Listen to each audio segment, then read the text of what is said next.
Welcome to Twisted Tales.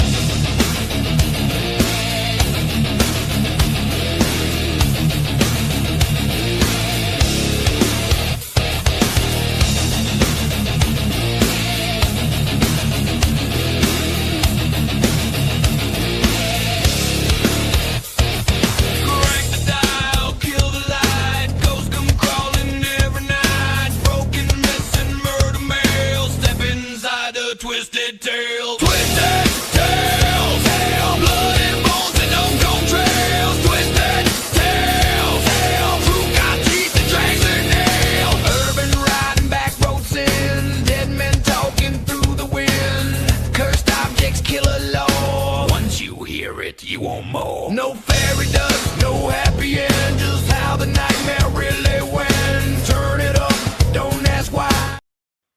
Good evening, everybody. This is Jeremy, and welcome to another fantastic episode of Twisted Tales.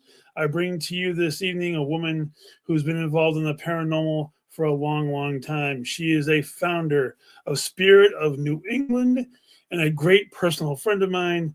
Miss Ellen MacNeil, please come on in. Hi, everybody. Hey, Ellen, how are you this evening, dear? I'm good. I'm so glad to see you. I wish it was in person. We will get out that way and see you sometime soon. Gene and I talk about wanting to see you, and we miss you very much, you know. And I want to first of all thank you for coming on the show this evening. Hey, Ross, how's it going, buddy? Hi, Ross. You know, it's an honor for me to have you on the show tonight. You know, when we were putting all this thing together, I was really looking forward to having you here, and want to talk about a lot of stuff that has gone on. You have quite the resume in the paranormal, no doubt. So, might as well start things off. How did you first get involved in the paranormal? Well, being a little kid, I had, which was a long time ago, always horror movies all the time. I was addicted to. Hey, Jason, happy birthday! You know, every horror station that would come on, and all the Saturday afternoon horror movies. I was just thrilled by them, addicted to them. And, you know, after a while you get to say, I wonder how much of this stuff is actually... Hi, Jeremy. I don't know if I can handle two Jeremys. Yeah. My real journey with the paranormal began when my brother was killed in Vietnam, and he was buried on my 18th birthday because he always got the last word. And I had no, you know how you sense stuff. I don't, Right. You know, anybody on the team, including my daughter. Hello, Susan. Will tell you I have absolutely no. I don't feel anything. I don't sense anything. I don't see anything. But I knew my brother was dead, and I knew it before the army came to the door. But you know,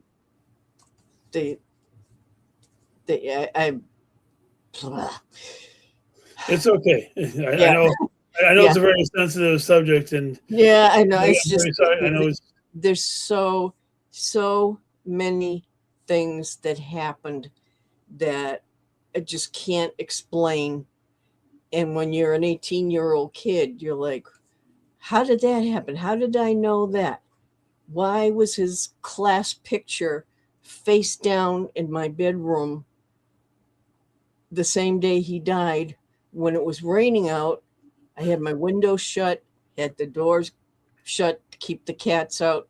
There was no reason for that picture to fall off my bookcase. You know, I mean, I walked into my room and I was like, oh my God, what happened in here? All sorts of weird things. And I had no one to talk to. Couldn't talk to my parents. Nobody wanted to talk about Vietnam. right. People didn't know what to say to me, so they said nothing. So for 50 years, I kept everything inside me because I had no one to talk to. I didn't know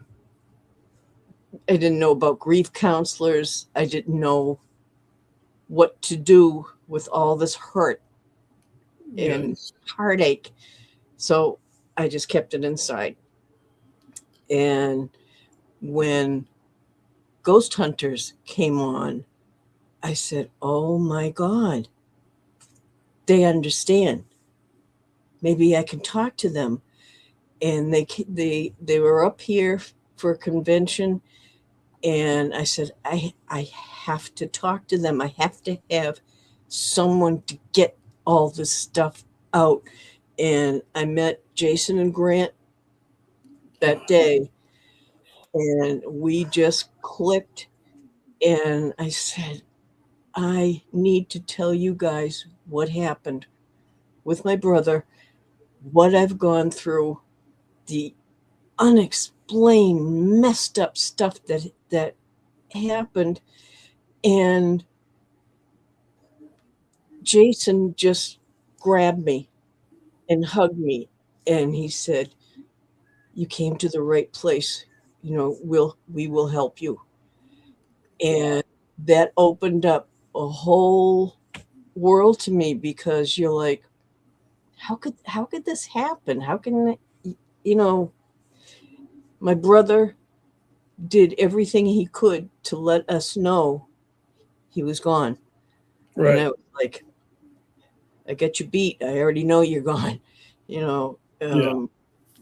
And just going through years and years and years of weird things that happened, him protecting me, him being around.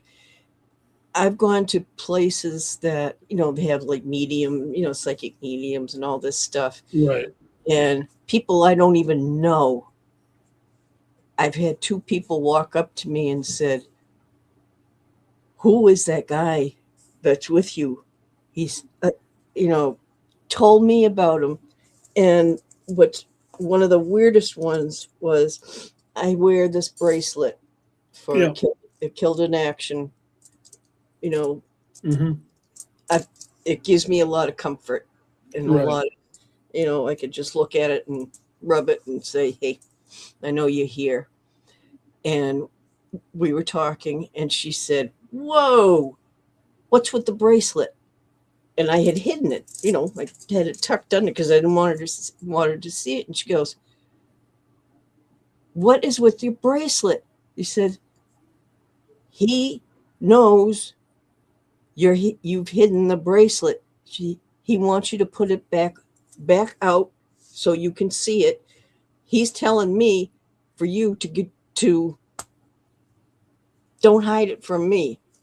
He's already told me everything that's happened." And it was like, good God. And I was like, okay, sorry, Edna. you know, it's out, it's out. And I've had so many things happen, and so many people have commented on feeling him around me. Right. And I'm very suspicious when people do that, because I'm like, you're full of crap. How could you possibly know that? And they'll say stuff to me. How could they know that? How do they know that? I understand. No, I really do.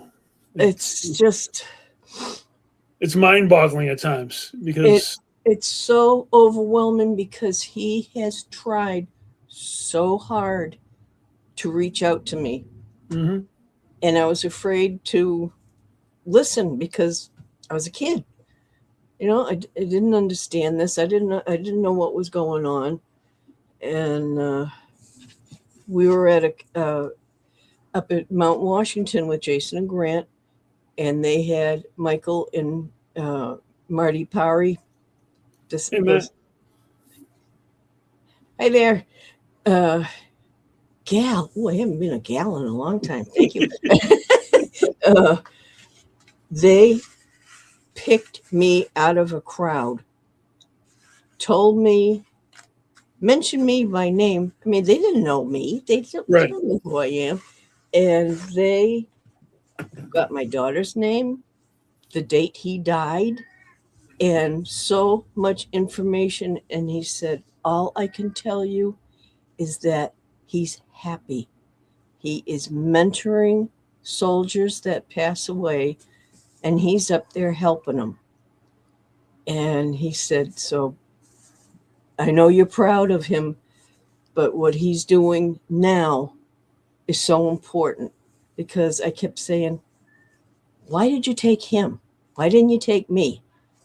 I'm just a kid that stays home and watches horror movies and Star Trek. You know, I'm not going to be missed. He was the type of guy, the minute you met him, you just loved him. He was funny and handsome and just, I deal with survivor's guilt. And well, you know, I've never talked to anybody about it because I keep it inside. I understand. Like, it's hard. It's really, Yeah, really it's like he had so much to give, so much to offer, and he was so great. And I had not made a mark on the world at all. So I was really ticked off at God, and it was really hard to say, listen, I know you had a reason why you took him, but I'll never understand it. Yeah, I understand where you're coming from, because losing a significant family member, like when I lost my mother to cancer and I lost my father about 2 years ago to 2 years ago. stroke. We lost him to stroke in 2024, and my relationship with the higher power definitely was tested, no doubt about that.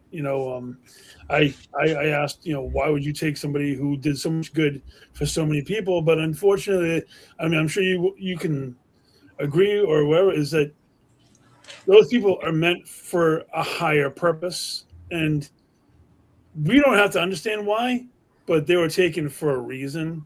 And I mean, it's hard for me to still, even to this moment. And I mean, yours has been a lot longer than mine has, but it's the pain is there. The pain's horrible, and he was 8 years older than me, so we kept missing each other, like in school, and I'm in school, and then he's off to college, and he joins the army, and it was like don't cry, don't do it. My biggest regret is that I never wrote to him. As I said, I'm just a kid. I have nothing important to say. I have nothing interesting to say. I don't do anything. Know. But you know what? You've talked to him so much since then that through everybody. So you know that he is serving a higher purpose by taking care of those other soldiers on the other side that need a mentor. They need the counseling, and that he's doing good work. But for the Paris to come out with the stuff that they did, and it's not like I had told the stuff to Jason and Grant and they went, hey, you need to talk to her, guess this happened. They don't know me. Told me my daughter's name, told me the day he died, and it truly is amazing the gift system. He was crying. He said, your brother is here, and he is here hard to talk to you. He said, I've never had anybody come through so intensely.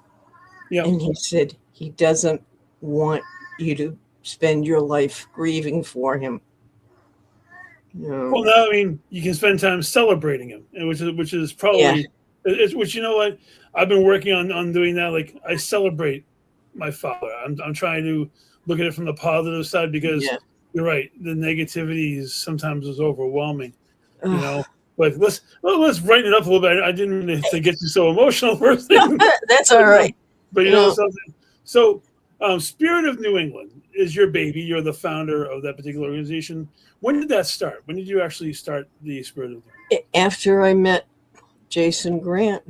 Oh, really? Right after that? Yeah, I was like, I can't explain all the things that happened with my brother. Yeah. And I don't want people to go through what I went through, having nobody to talk to. Right. You know, I mean, we're one of the, my team, people say, oh, have you been here? Have you been there? Have you gone here? Gone to this this prison, this place. And I said, I thought about it and I said, you know what? I don't want to go to a place that a million people have already been to, Right. that isn't crying out for help. I like doing residential. I like being one-on-one to help a family.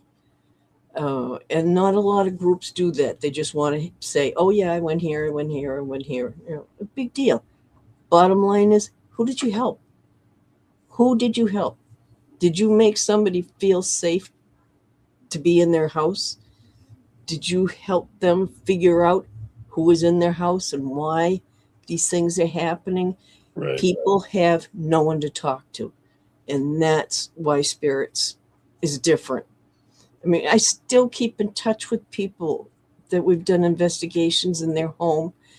And, you know, they're like, I can't believe I can just call you anytime I want to. And I said, that's why I'm doing this.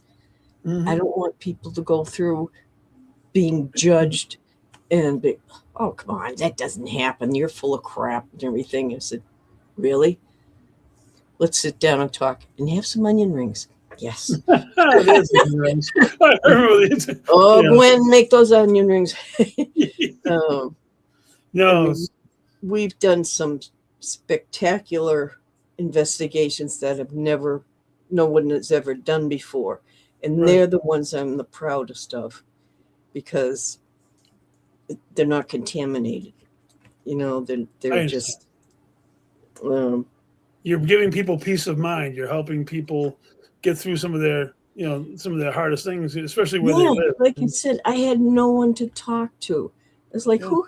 My minister didn't want to talk about it because it was Vietnam. It was the war. He was waked in the church. I slept in the church in the choir pews Oh, because wow. I was so afraid that somebody was going to come into the church and take his flag off, tip him over, do something awful. I was like, God help anybody that messes with you because I'm here and nobody's going to disrespect you. You know, Right. nothing like crying in a church pew all night. Yeah. But I didn't get to say goodbye to him. So I wanted to be with him and let him know that I was there with him.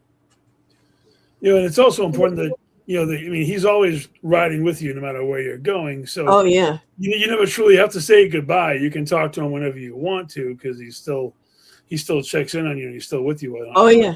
basis. Oh, he you know? was the kind of big brother that he thought putting plastic vomit in my bed and pulling the covers over it was the funniest thing that ever happened. And when they Oh, came God. out with plastic dog poop, forget it. Everywhere in my pockets, everything. He thought that was the funniest thing ever. Wow, seeing that next week is April Fool's. I mean, this kind of sounds like he was Yeah. right up his alley for sure. You know? Yeah, he was a funny guy. My God. So Funny one of the investigations that I know that you did that not very many people have had experience on was the USS Constitution. Ooh, yeah. You know, Yeah. and I really wanted to pick your brain about that because I know you had mentioned that, you know, because it's a very limited the amount of people who have actually had a chance to investigate that particular Nobody ship. has investigated it. Exactly. Could you like give me some insight? Like, what was it like? Walk me through some of the stuff that what you guys got when you were Well, in. you know, I live in Winthrop, so the Constitution is 20 minutes from my house, and I have to admit it, I absolutely love the Constitution.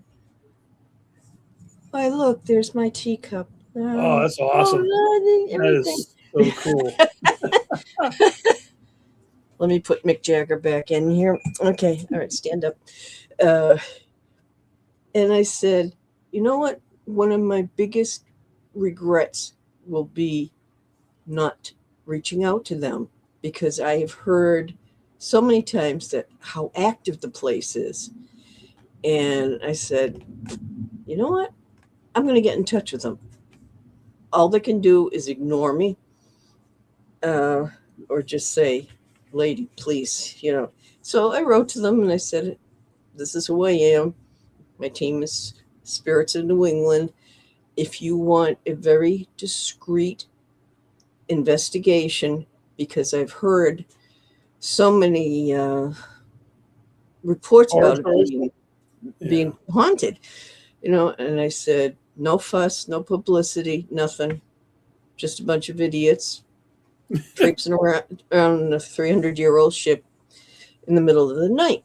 And I said, if you want us, I said, just let me know and we'll be there. 10 minutes after I sent the email, I get a note from he who sitteth on the right hand of the commander. Please come and tell us what is going on the ship. It's crazy. Wow. And I was like, oh my God, wow. So we were, and this was with the permission of the Navy, right? Quietly. And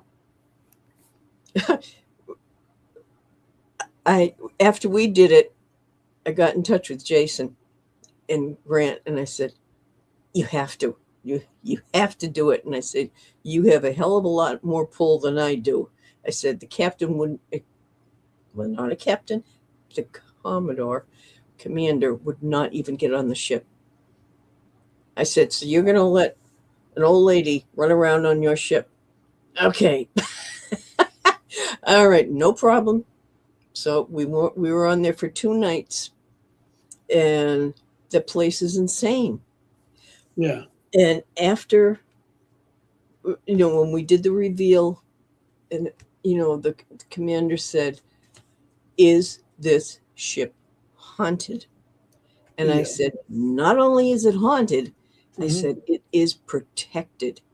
I said, you've got 308 sailors that died on this ship. And I said, most of them are still here. And they helped us with the tour. We use equipment that the FBI uses, to do the EVPs, do the audio and everything. Right. And these random voices, would come on and be like, that's not us. Who is telling us to go down on the galley? Who's doing this? Who's doing that? Can I tell you my favorite story? Please. Oh, okay. All right. So we're getting a tour from one of the guys that didn't want to be on the investigation with us. Who was terrified.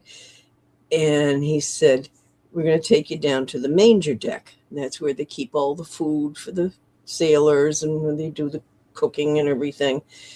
And he said, they had cows and pigs and sheep and chickens and, told us all this stuff. When we played back all those EVPs and all that whole conversation, you hear this little kid go, and a bear. It's like, what?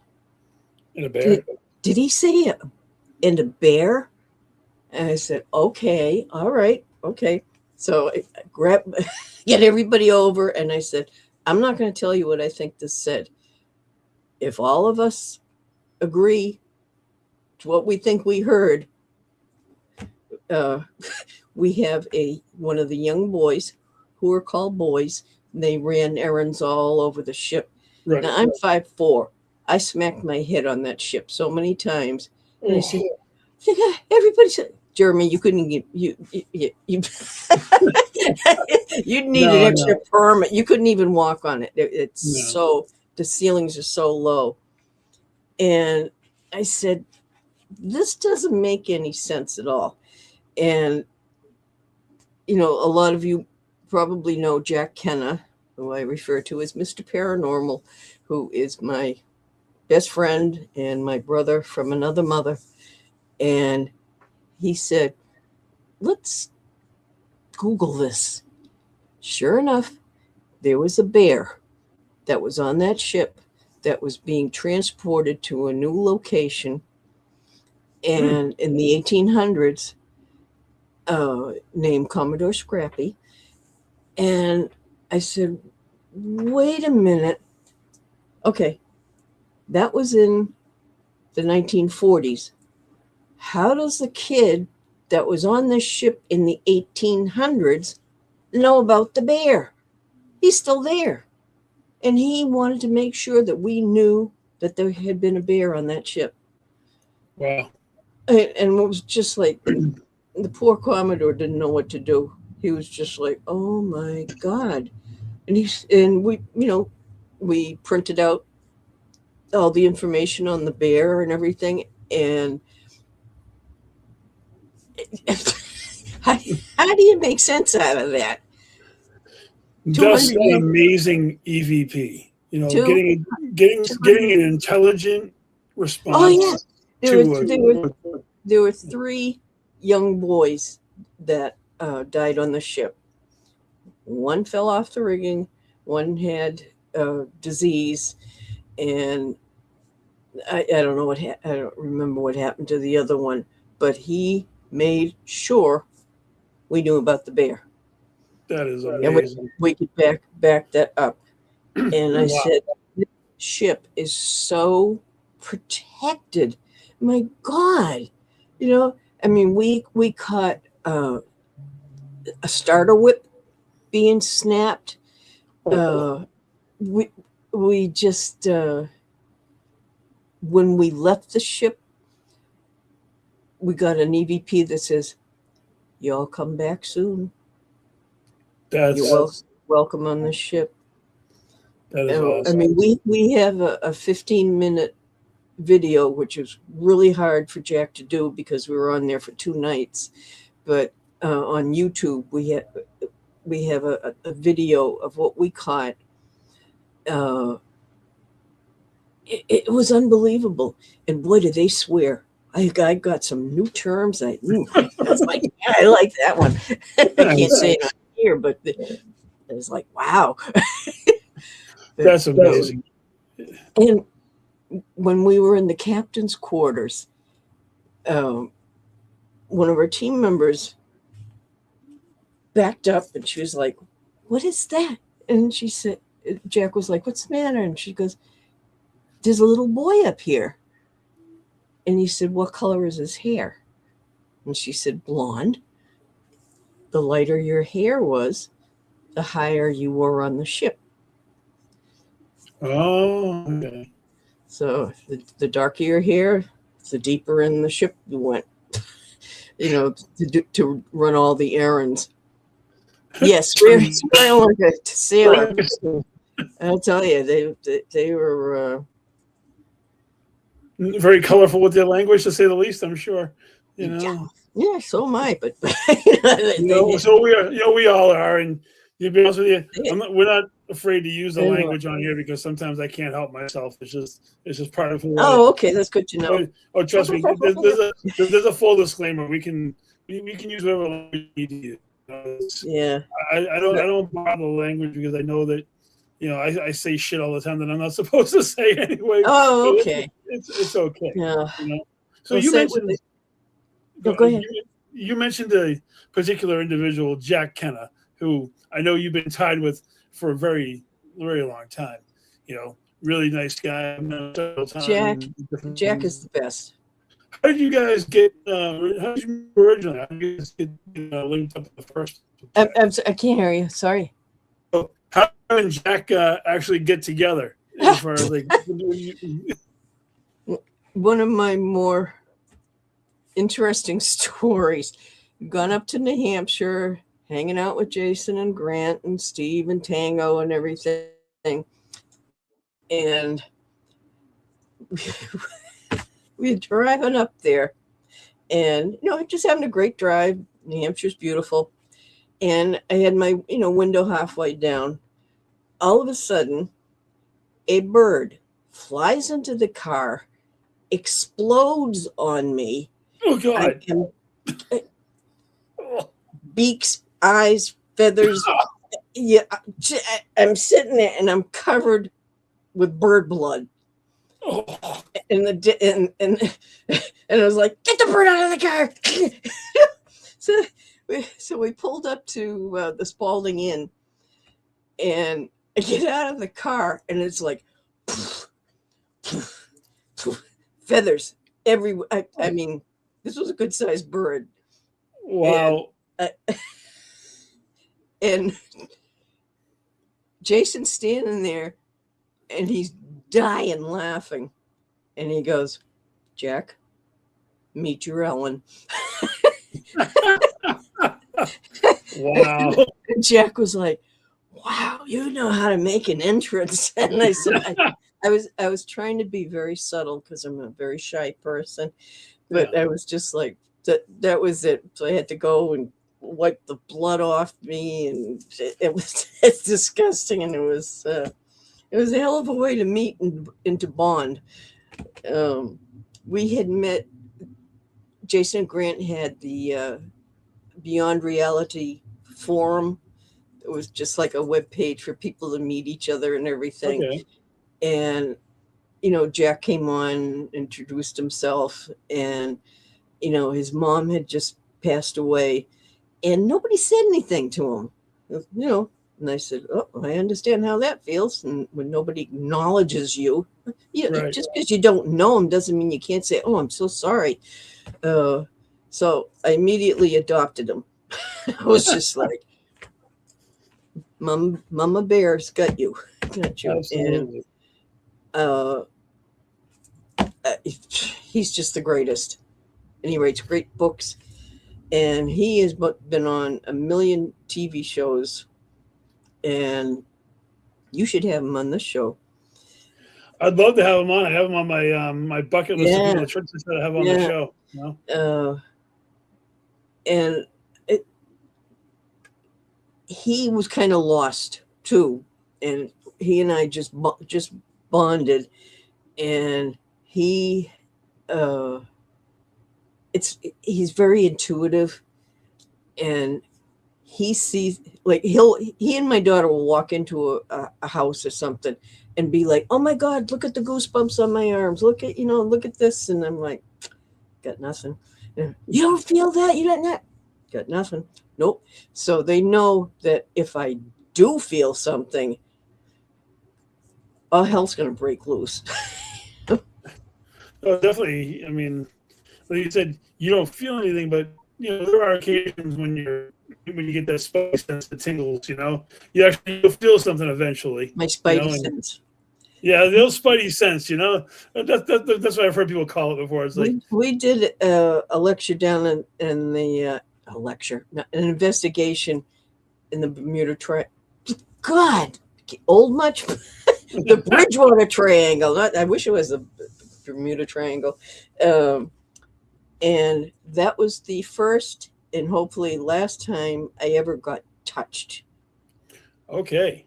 And we're talking touched.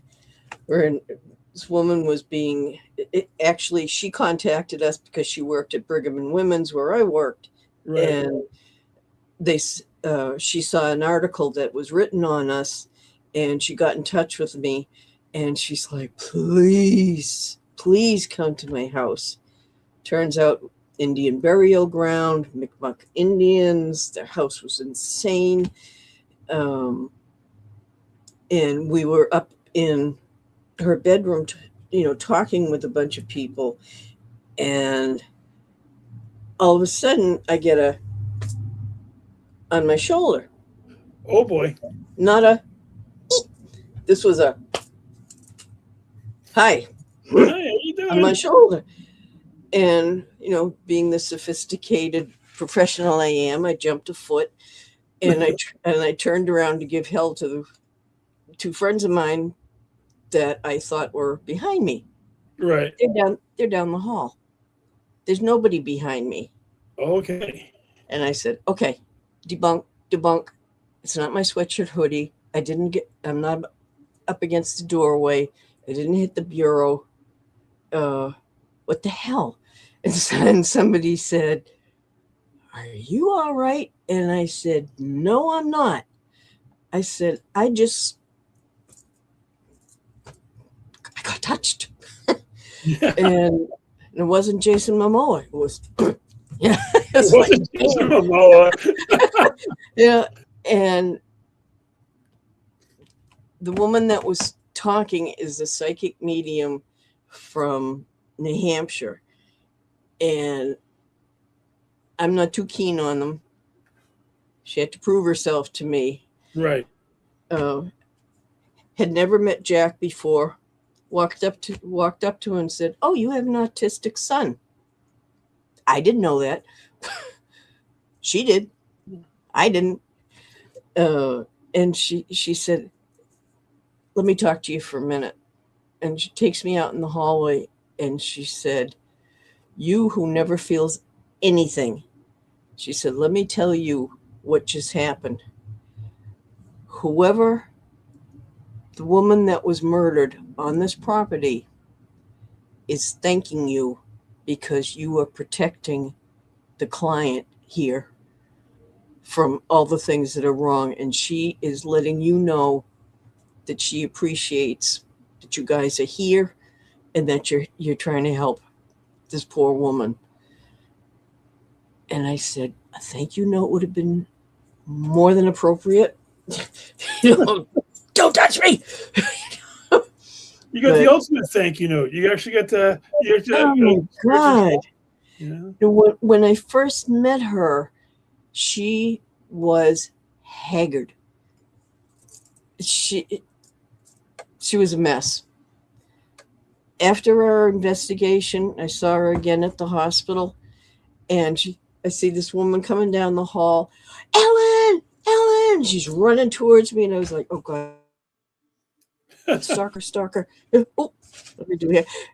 And I didn't know who it was. It was her. She looked like she had a damn facelift. She said, "Oh my God," she said, "I can't believe what you guys did. You were amazing." And I was like, that's why I want to do this. You make a difference. You listen. You help. You don't go, "Oh, okay, this was an investigation I just did. Let me put that on my my list here of accomplishments." No, you're doing that for the wrong reasons, honey. Do it to help people. Do it because you care. I agree with you. I mean, there are some places that you go to that you can enjoy, like the Conjuring House at one point was actually a fun place to go to, or places like that. I mean, I know that it's the important work is the residential work, the helping people, helping families. But I mean, it's okay to go to some of these more historic places just to, have a little free floating investigation time or stuff like that. If you want to do that too. I mean, both sides of the coin. I mean, I don't begrudge anybody for doing any of it, to be honest with you. I mean, you and I both did Maplecroft. I think we were probably the last group that was. Yeah, we were like the last people there. And there was some amazing stuff that happened in there. You and I were standing next to each other, right at a vanity up on the floor, and somebody walked right by us with the footsteps were creaking on the floor, and I was like, "Oh my God!" That was just like walking around, just hanging out. I was like, "Did you hear that?" "Yeah, so did I." And it was heavy. It was heavy footsteps on a wooden, creaky floor, and we weren't even moving, so it sure as hell wasn't me. So it was. But I appreciate every interaction that I have with spirit. With whether I'm helping somebody directly or whether somebody comes up to me, because I mean, I get a lot at the hospital where I work. Because I work at a hospital in food services, but I encounter spirit a lot at the hospital. So it's you're very open to stuff. I'm a cranky old lady, and I'm like, "All right, what are your intentions? What are you? Why are you messing with me?" I really need to see stuff, and that freaked me out. I can't tell you. Yeah, man, I agree. Maplecroft was pretty cool. I mean, I've been to the Lizzie Borden house a few times. Yeah, me Maplecroft was beautiful too. Just a beautiful, beautiful place. Oh, And now it's a man. private residence. After we left there, shortly after that, it became a private residence. That's sad. But if it means that the spirits in there are at peace and they're like, thank God I don't have to deal with people traipsing around in here. I'd make a terrible ghost. I'd be like, really? It's Wednesday night. I'm watching Josh Gates. I don't want you walking through my room. I don't want you asking me to talk to you. Leave me alone. I'm going to kick you down the stairs. You know, you gotta know when to back off. Absolutely. You know, it's too much. I mean, that's why I don't do a lot of public places. It's just like, okay, everybody does that. And, you know, people are, oh, have you been to the Conjuring house? I was like, no. I said, I don't know if I believe a lot of the stuff. I've never been there, so I can't judge it. But from what I've heard and seen, I'd need to see it for myself. Be there, you know, be there for myself. I just don't. I don't like all the hype. Oh, I agree with you, and I mean, I've actually investigated there a couple of times, and I've had some amazing interactions. I mean, one of them, the lights in the place just started going mental out of the blue when we were in the library area. But you know, it's it was cool. I mean, I feel bad for the owners and everything now because it's like such. Sorry, Matt, took my glasses off.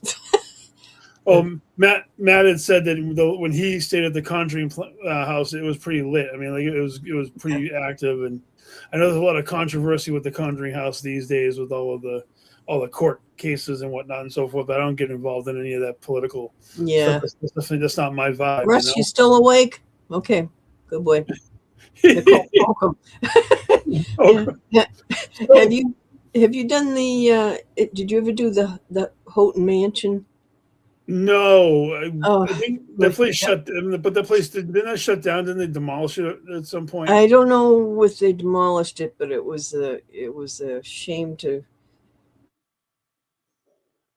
Yeah. See it closed. I mean, to go into like the. I forget the name of the group that ran it. Okay. It had so much history. Yeah. And it made you feel very. Oh, hello. All right. The critters are coming and visiting me.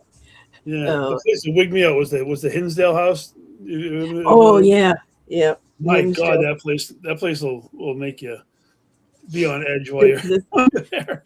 The thing that scared me the most there was the bathroom before they did it over. I was like, okay, you're sitting on the toilet and there's a door right next to you. Yeah. And I just kept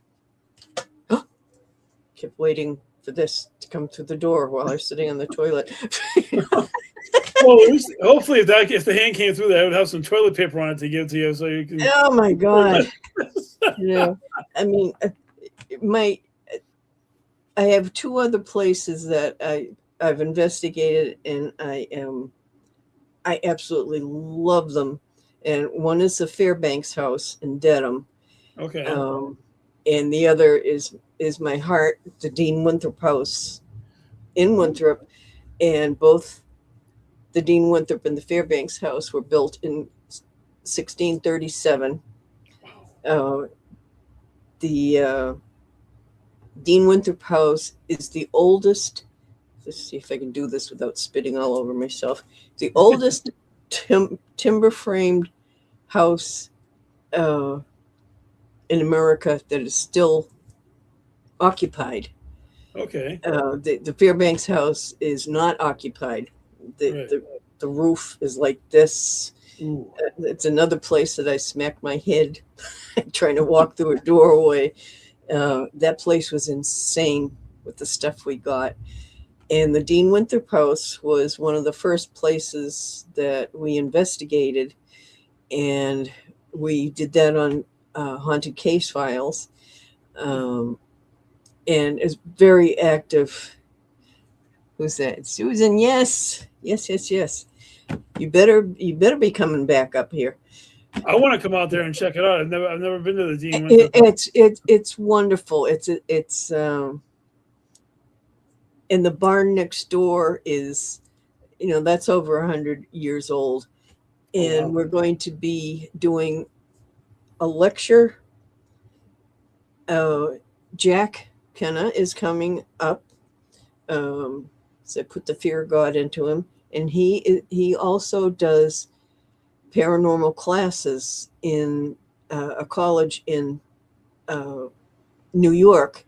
Yeah. And he's got, quite a lot of students, a lot of such interested people. And that's when you can share what you love with people that want to learn. That's you can't get better than that. I agree. He's a very talented guy. So I love him to pieces. Hopefully you're not on here. You're probably asleep since I haven't seen you pop up on here. But he's going to teach like a mini paranormal class. okay. And then we're going to investigate the Dean Winthrop House. Now, the first time we went there, we went, hi there. Good day to you too. The first time we were there, we brought the board of directors downstairs, and we played that back. And all of a sudden you hear, "Hello, Jack." Wasn't any of us, wasn't anybody on the board. And I said, "Really? You've got women hitting on you that have, been dead for 200 years. Really? Are you proud? Yeah, come on." It's like, "Hello, wow. Jack." And we've had some wonderful experiences there. Hey, Christy, thank you for. Oh, and I don't look good. Thanks, Christy. All right, thanks. I'll remember that. You're gonna have to let me know when you guys have the lecture, because I really want to come out and see you do your thing. I know Winthrop's a little bit of a drive for me, but I'm willing to come out because it'd be great to see you in person. October 24th. Yeah, October 24th. All day thing, and is that a Saturday? Yep. Yeah. I'll take. I'm going to take the day off of work, and I'll come out and I'll see you guys. I'll call in sick for you. I'll just say, absolutely, because I would love to come out. No way he can do it. And see you guys do your thing. It's really cool. It's fun because we have the president of the S.P.I.R.I.T.S Association was our first investigation, and I let her talk about what happens at her house, and come to find out, she called me up. This is when we first got started, and she said, "You're the only one I know I can talk to about this." And I said, "Oh, where have I heard that before?" And I said, "What's going on?" And she said, "I had a full body apparition of an American Indian in my living room."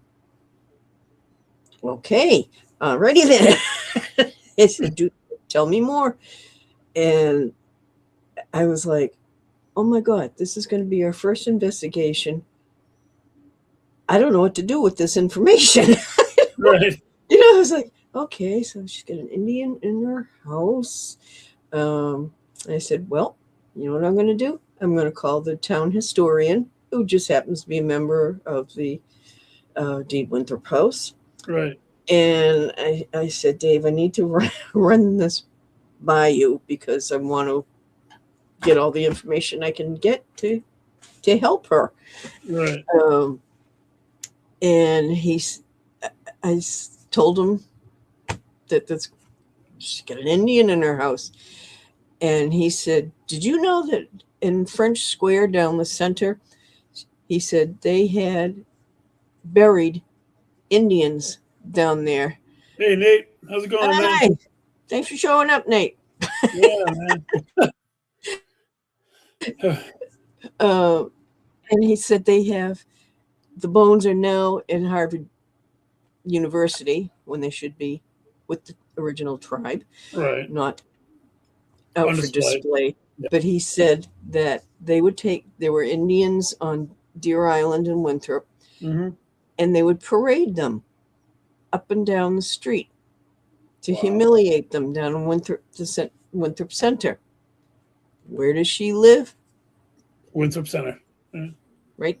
Right there. And I said, you know what? You were one of the kindest people I know. And I said, they probably picked right up on that, and that's why they're hanging out over there. So we were able to verify that, yeah, I never knew about the Indians, the whole history, the Irish out on Deer Island, the lepers out Yeah. there, and Indians that they had out there for them to die out there. And Yeah. It's sad. we had an amazing investigation at her house. We had stuff happen, and she was just, she was thrilled. And I said, he was a handsome Indian, wasn't he? She goes, oh yeah. I said, shame on you. That's why you wanted me over here. That's fantastic. Yeah, but I'm doing a lot of talking. What else? What else do you want to know? You know what? No, I find it very interesting because I'm not very familiar with that area, and I'm learning a lot. I'm learning a lot. Just Yeah, Winthrop's our cool. natives, don't like Right us. on the ocean.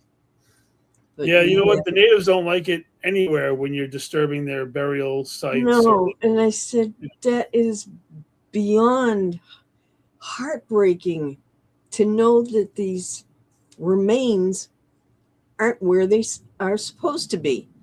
They shouldn't be in a university, as a collectible. No, I agree with that. It just To think about how much native blood has been spilled everywhere in New England. It doesn't matter where you are. Is there a place in New England that you wanted to investigate and has not been to? That's what Nate's asking, if there's a place around here that you have not been to that you want to be to. I'd kill to go back to the Constitution. I would.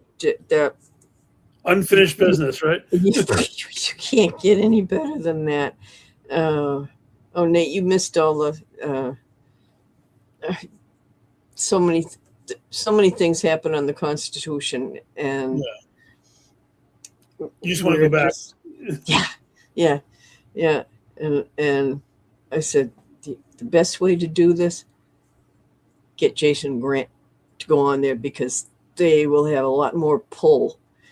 But they had to literally go through the Navy where we just snuck up the plank because they wanted a quiet investigation. Oh, I know what I want to tell you. Yeah. After when we did the reveal, he says, well, oh, okay. We'll go back. I wish we could. After 9/11, that was it. Right. That was it. But I lost my train of thought. You were talking about a story that you wanted to say about. Oh, and he says, "Well, you can't publicize this at all. You can't say anything." And I was like, "But," and he says, You can't say anything.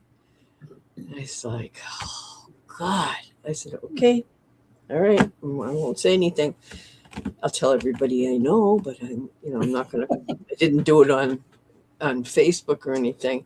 Right. And so I was sitting at home one night, and the phone rings, and there's this guy's on the phone, and he goes, "Is this Ellen? Is this Spirits of New England?" And I was like, yeah, do I owe you money? No.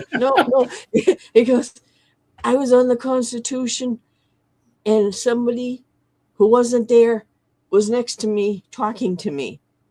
And he said, 4 sailors said, take this business card. And I said, really? So I can't say anything, but Yeah. you guys are handing out my business cards? I said, the hell with that. Bam. I was on Yeah. Facebook that night. Like, wow. Nice. You're walking around with my business cards and handing them out, but I can't say anything that we investigated and what we found. You're messing with the wrong old lady. I agree with that. Yeah. So, I want to touch a little bit on the Haunted Case File show because I know you were on a multi-episode arc, right? It was like a 6-episode arc. Yeah. What was that? What was that like being on that show? Like, what did you have to go through to? Well, first of all, I didn't want to be on TV. Period. Yeah. End of discussion. Did not. I said I don't want to be one of those people. Oh well, I'm on this show and this show and this show and this one and this one. And I was like, nope, not interested. And Jack took me by the face about 3 years later and said, "This is your team. You are the founder.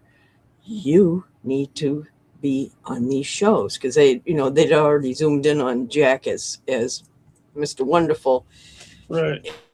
and I was petrified, I terrified. I was walking around like Frankenstein, and they're like, "Are you really? Are you really that nervous?" And I said, "Yeah, yes, I am." But we were up in the middle of Canada. It was wonderful. They were the greatest people.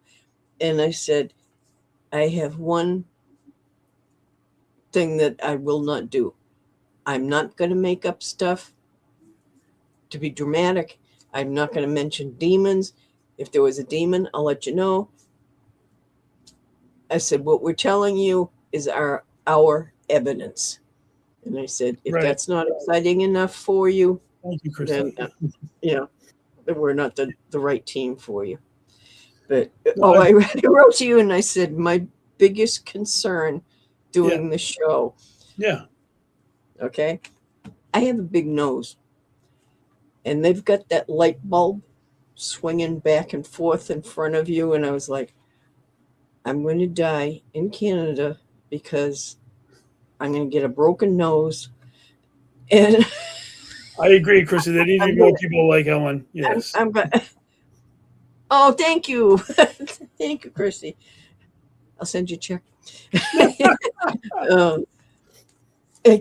Jack's standing there and he's being all professional and everything. And I'm like, please don't swing that friggin' light bulb too close to my nose. And he's like, why are you backing up? And I said, because I have a big nose and you got a light bulb on a string going across my face like this. And I said, I have this thing about dying on camera. You want to get a nose job live on camera? It's too big for a nose job. But oh my God, they were so nice, and they were so this is when shows were really good, when you didn't get pompous asses that wear tight t-shirts and go, bro. Yeah. I do love Aaron though, but nightsack.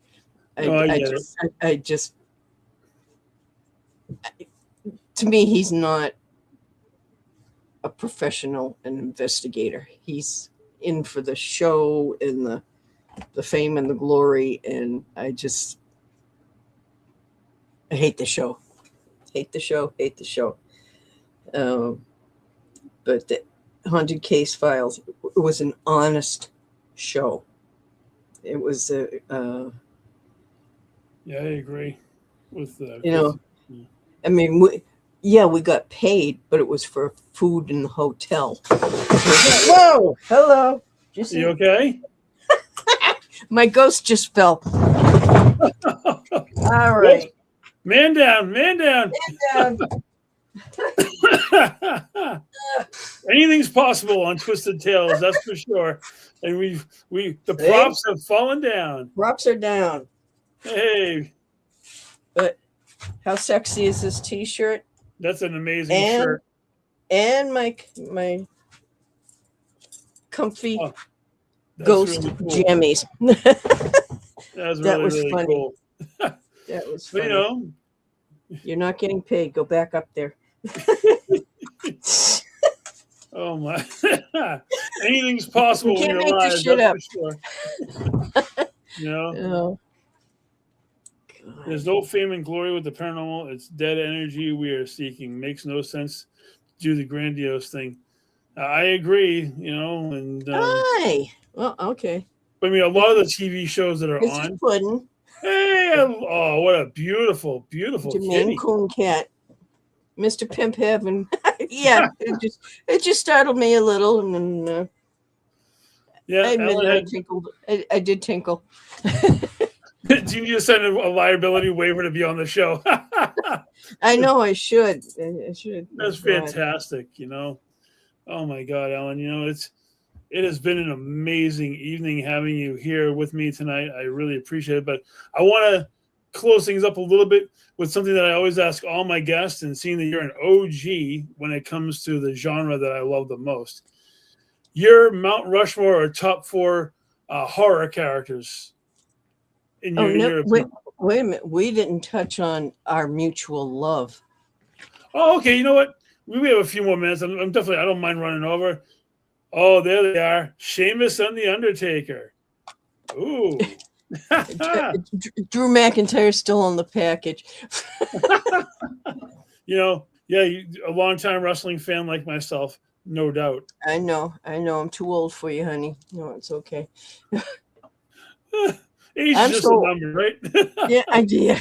I'm so old that my favorite. Well, I'll definitely have Ellen back on, Christy, no doubt. Okay. She's an you, amazing, Christy. amazing person, you know. And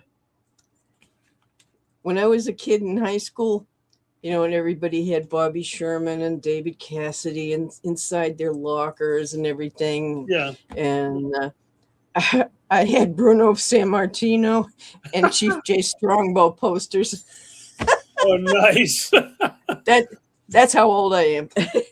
Yeah, I can appreciate them, you know, being an old school person like myself. I mean, not, you know, I've been a fan for like the last 40 plus years of my life too. So I definitely can understand that for sure. I love my wrestling.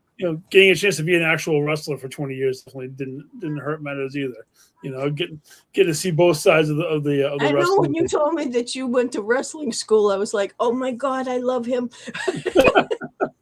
You know, So what did you ask me before? What my 4 favorite? Oh yeah, movies? so it's the question I usually ask people towards the end of the episode.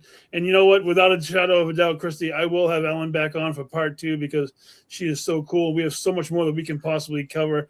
If she's willing to come back, I'll definitely have her back on for You got it, baby. You know, Russ, your wake Mount up. Rushmore or top 4 horror characters of all time. Horror characters. Oh. Or Well, movies. You can go movies if you feel you want to do movies. Yeah. Well, my biggest crush, Christopher Lee. He can bite my neck anytime he wants to. An amazing Dracula. Yeah, I agree with that. Oh, hi, Milo. Yeah, my movies, Salem's Lot. Yeah. Ralphie Glick outside the window. Ghost Ship. You know, I love horror movies. My favorite movie of all time is, of course, Jaws. You know, nice. I have seen that so many times. It's embarrassing.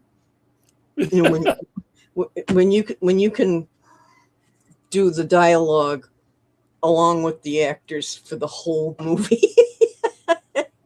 Winnie, Tiglet, Freddie, and Michael. Nice. Yeah. Life is horror. I agree, Christy. Life is horror sometimes. Yeah, I could watch Salem's Lot every day. It's such a. You know what I loved about it? It was not computers. It wasn't Right. AI generated. It was scare the crap out of you, make up good acting, and it was just a lot of fun. Oh, and Trilogy of Terror, that little bastard running around with the spear. Good choice. You know, as Oh far my as God. old school, you know, my favorite old school guy of all times is Vincent Price. I'm a huge Vincent. Yeah, fan. yeah. You know, his movies were so psychologically crippling, like The Pit and the Pendulum and The House on Haunted Hill. And Yeah. he I wouldn't get near our microwave because my brother had told me that the Zuni doll lived in the microwave. oh, jeez. Whew. Yeah. That's enough to scare you away from a microwave. He'd walk by my bedroom going like with a stick under the door. I'm like, Oh, no. wow. Yeah. You know, so unfortunately, we're going to have to wrap this episode up, but we will definitely do part 2, Ellen. It has been my honor and my pleasure to have you on with me this evening. I love you. Thank you so much. I love you to death. Hi, Jean, wherever you are. Gwen, you want to take us home? And thank you, everybody. Have a good night. Got my rings ready.